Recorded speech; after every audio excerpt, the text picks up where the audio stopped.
Welcome everyone back to Pommy and Oz. Hope we're all doing really well. If you're new around here, hit that like button, hit that subscribe. It really helps the channel out, and we're absolutely smashing out the subs at the moment. Can't thank you enough for the support. You can become a member. Link is in the description. Do that in the channel. We've got AFL draftee interviews starting next week, so some of them should come up. We are in the middle of recording some of them now, so stay tuned. We're also doing the pocket profiles for every draftee.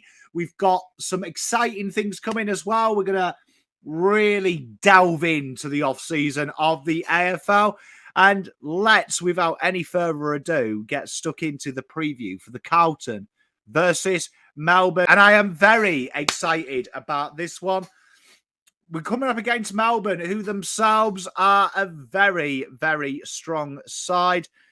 Second on the ladder, 56 points, percentage separating them from fourth. 14 wins, 6 losses, and they're on a 5-game win streak. They are playing exceptional football. And probably the two form sides in the comp come again. And this has been quite interesting. Carlton have been the form killers, per se. They are the side that has ruined Port's run, and then they ruined Collingwood's run. And they'll feel really confident, but Melbourne themselves are a very, very strong outfit, playing a really direct game. And it's kind of, when people talk about Melbourne's game, they talk about the territory battle that they win, which does annoy me. Pretty much every team in the AFL plays a territory game. But what is really important about these is where they play their football. They are the number one inside 50s side in the league. They are number one in negating ruckman, obviously because of him. They are number 3 in opposition's clearance against, and a very fast-paced side. They are a side that really takes the game on. Look to have them openings. They score in clusters a lot of the time. They're a team that is a very, very dangerous outfit, and they are second for the most goal kickers individually per game. A real spread of talent in this side. They are a very deadly attacking side, but also a very solid side. And as you can see, 57.6% of the time they choose to kick. Like we said, they are more of a handball happy side than most, to be fair, and that's probably a fair assessment from them. They rank in the lower half of kicking. They prefer that run and stun, that a lot of overlap run from them. And disposal efficiency is around where we'd expect for the AFL average. It's very interesting that very similar game style to Carlton, it has to be said. These numbers, as you'll see, are very similar. Just around the AFL average for disposal efficiency. They are playing high-risk football, though. They play really offensive type football, hence being one of the top scoring sides in the league this year. We talked about inside 50s, the number one, 77.1 rebound 50 rate. Now, this is a real interesting stat. This is how many oppositions inside 50s literally come out of the back half of the ground. And that is, I think, a very intriguing one. Carlton are number one. These are 6th. So they're a very solid side. And these are what you're looking for here. Meters gained, as we said, they are a very potent side at getting good meters gained. They rank in the top 8 of teams for this. This is a very important one. So you're looking here at a very fast-paced, very aggressive football. And when we look at the teams that are high ranked for this, you've got Lions, you've got Adelaide, you've got Port that we talked about, Richmond. Interesting enough, Gold Coast since losing Dew and even Wenham, they are very high at trying to get the ball ahead of the ground. But you genuinely see that the top 10 teams feature in this. There's not many exceptions to the rule. St Kilda would be the exception to the rule. A side that doesn't look to get the game going forward, they're looking at pincering through. So what this stat is telling you is how quickly, really, how quick the ball moves is a real good way of thinking it. That's a real layman's way, but that they're getting territory quite quickly. They don't use the ball and piss about with it. They're looking to get forward. Plus 11.3 contested possession differential. Now, not often do Carlton come up against a side that is higher in this, but They play in the guts. They like the corridor. They like that contested work. And that's where they're looking for that run and stun. It's a real interesting little facet when you look at this, that this is what players are looking to do. Players are looking here to hurt you. They're looking to hurt you all the time.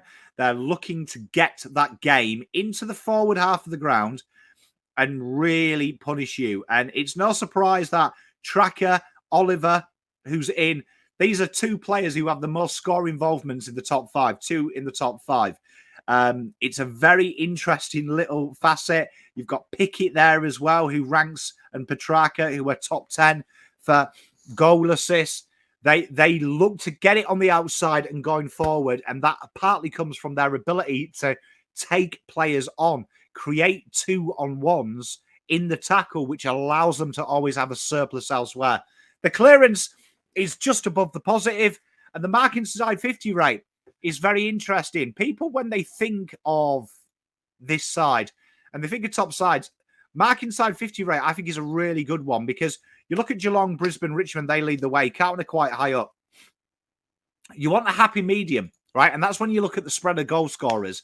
Now, you look at Carlton, we've got the two pillars and we haven't. And now you've started to see goal scorers increase because they're starting to get more imaginative. This is something Melbourne are very strong at, because we talked about their goal scorers.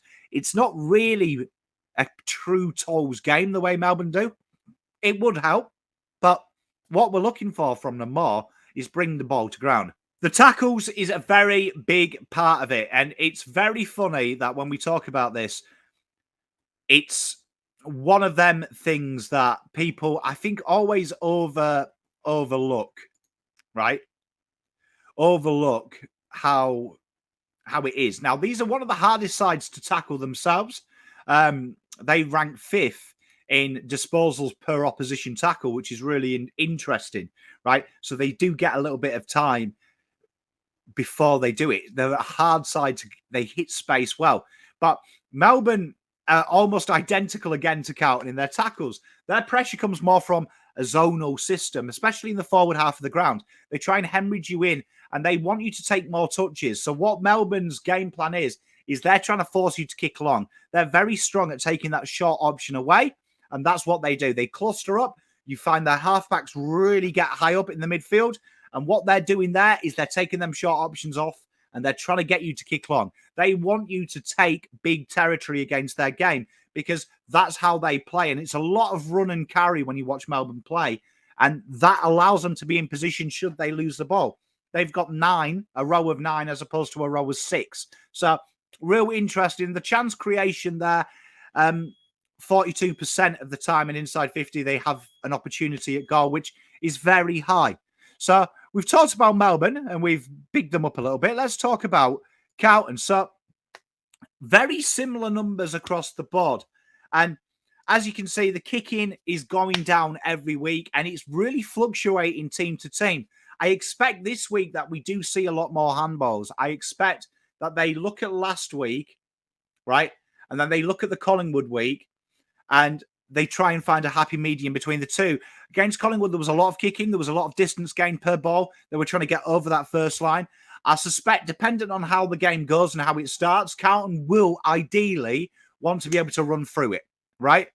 But if what happens against Collingwood, where the game was quite on tenterhooks, they are more than capable of changing and going through the corridor en masse, right? So you actually, what you found against Collingwood is players like Sard and Newman, instead of making that overlap run past the wingers, Akers and Hollands, what they did is they actually did an inverted run. So they actually became an extra contested player.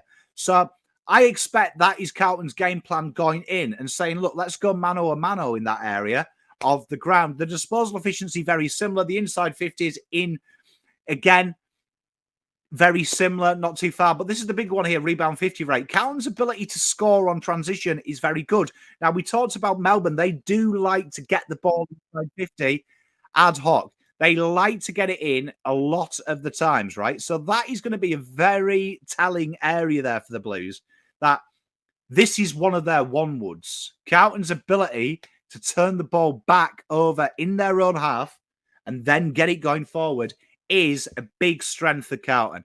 And this is a happy medium. This is going up every week, the meters per gained. I suspect this will be about 15.9 by the end of this game, 16. And Carlton will really go for it and really look to get either that run and stun or looking at taking that switch kick, which really worked well against the Pies, where we saw players with like 25 meters gained. And that was a lot of it was from the kick, was from Carlton looking for that switch kick, particularly from back pocket. And then it switches back, right? As it gets to half back, one up on half back, and then it switches into the corridor. And that's what Carlton want to be doing. Carlton will be wanting to move that set of 9 we talked about from the midfield to the forward line and try and shift it and find holes in there. And that is where Carlton's elite running, being one of the number 1 ranked sides in running for 4 quarters, will come into it. Carlton will be looking to spread that. We'll be looking to utilize that. The contested possession differential, very similar. It's not often we come up against a side with a similar mindset from us, but the clearance differential is strong. Carlton are very used to not winning the hitouts and smashing clearances. And again, this is what they come up against. Historically, between these two sides, it's always neck and neck. It's which midfield gets on top. Now, no Walsh and no Chera. How does that look? We've kind of been kissed on the proverbial here because Doherty has really added something. Dower's pinch hit there. Cunningham and Fogarty have added some dynamicness as well. So Carlton won't be looking at this and thinking, okay, we're missing them because we've beaten teams that play this brand, which of trying to get the ball out of there quite successfully. Now, what is a difference between us and Melbourne is that Collingwood and Melbourne is that Melbourne aren't as fast. So Collingwood have that ability to hit very quick runners. Collingwood are Melbourne are more of a crash and bash side through there, which really suits Carlton. So your players like Hewitt and Cripps are really going to be up for this fight. Marks inside 50 rate, again, about even. The tackles Carlton a little bit more, which is probably mainly through the season of when we were chasing the ball a bit. And the chance creation is quite high. Chance creation is pretty good. And this is where something that Carlton have really improved. They're getting deeper shots to go. And again, that is going to be paramount of getting deep. And that is something that last week Carlton did really well. They did really well against Port Adelaide as well. Of not trying to force it. And that's where I felt Carlton fell off in the first half against St Kilda. There was a few forced kicks where they're trying to make something out of nothing, which can ultimately backfire at this level. Carlton will be looking for them short hit-up leads. Martin, Cunners, them short hit-up leads, and then looking to launch from about 55, 60, because the deeper it is, the more pressure they can build. And I know that we always laugh about behinds, but behinds do build pressure, and that's where Carlton have been quite strong. Their forward turnover game wasn't so good last week, but they were playing a side that takes a lot of touches there, which makes a risk itself. So St Kilda want you to come onto them. It creates space. Carlton reacted to that and only had, I think it was the 5 behinds in total from forward half turnovers. I expect that to be a lot different because Melbourne are a back half aggressive team. They look to go direct as opposed to piss about with it. So how does that look, right? So these are the quarter breakdowns over the last 5 games, as you can see. And the two top form sides almost have very similar mindsets. Now, it's quite weird here because Melbourne have obviously in these situations had to work overdrive in the fourth, or they've burnt sides out with their game style. Carlton obviously have traditionally started a little bit better over these 5 games. And again, that's been a big key thing in Michael Voss's change in these wins, and that is the ability to come out of the block strong and set a standard. Now, it didn't happen last week, which was interesting.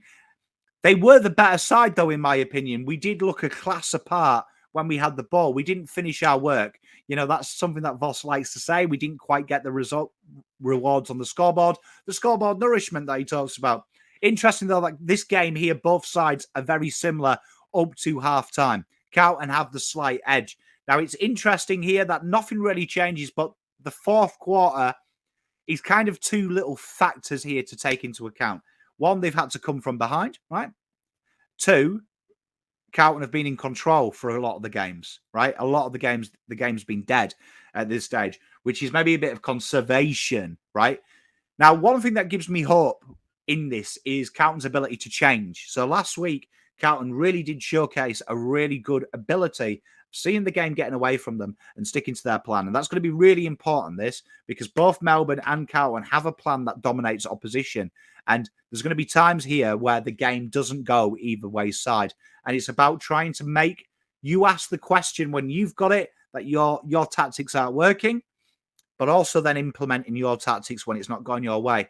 And providing that happens, this could be a nail biter. This could be a nail biter. This really has got tighter than a frog's bum written on it. And we know they're watertight. So real exciting avenue and not much separating the two sides, really. Do you know what I mean? Not much separating the two sides. How does that look on TPI? So Carlton's defence versus their forwards, right? Very interesting. As you can see, defence versus forwards and forwards versus defence, almost neck and neck. It's too tough to call. So that basically means that TPI is saying it's less than 1% difference, which is really interesting, right? Really interesting. Midfield versus midfield with the rucks in there and the way Max Gawn is. Arguably, Max Gawn is probably in the best form of his life over the last 5 weeks. So with Carlton's out, it is saying that the midfield now with Oliver coming in, which obviously we have no numbers for his last 5 weeks because he has been not playing. Very interesting. Melbourne do have a slight edge, and that's just over the 7%, which again, if you go back to my reviews, we talk about the TPI variance. Carlton have been well over 75% of where we expect them to be. So that's hope. Forward versus defence, as we've covered. Clearance versus stoppage, very interesting. This is where Carlton are dominant. And for a side that likes recycle stoppages, which is Melbourne, that's a risk. And you can see here, too close to call.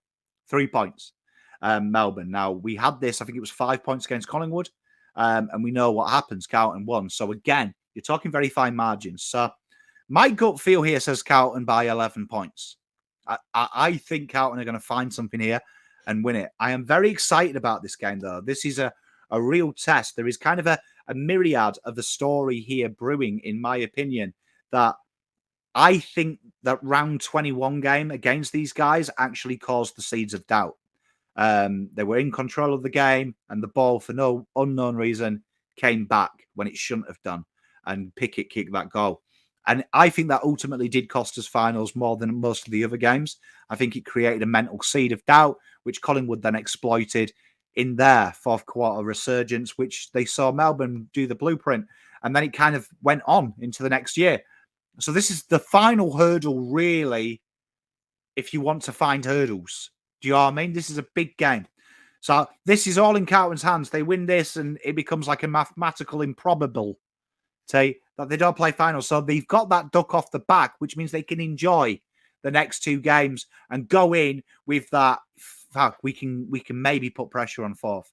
And that's where it is, because it's about finishing the season for me with 3 wins. It's not about chopping and changing. So real exciting game. The 2 form teams in the comp. Guaranteed everyone's watching this. I can't wait to cover this one on Blue Abroad for you, and I can't wait to do the review with a win. Look after yourselves. Enjoy your weekend. Enjoy the rest of what is left of your Friday. And until next time, Pom out.